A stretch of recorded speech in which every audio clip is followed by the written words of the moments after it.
Let's get in the Mustang and see what we did today. We removed the emergency brake cable bracket. We're gonna need that. The rest of the material for the frame extension. Cleaned up and removed some of the material that was done in the 70s fix. Revealed a couple more holes in the frame, no problem. We'll just cut that bottom part out, put some flat metal in there.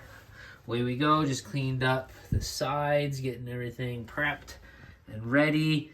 Got a bunch of parts on order.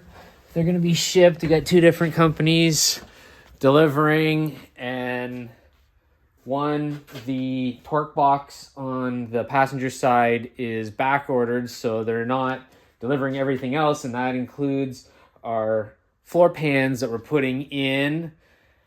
And then from the other company, I had to get that piece of the firewall, and I have subframe extenders that go from there to the back, just to stiffen things up once more.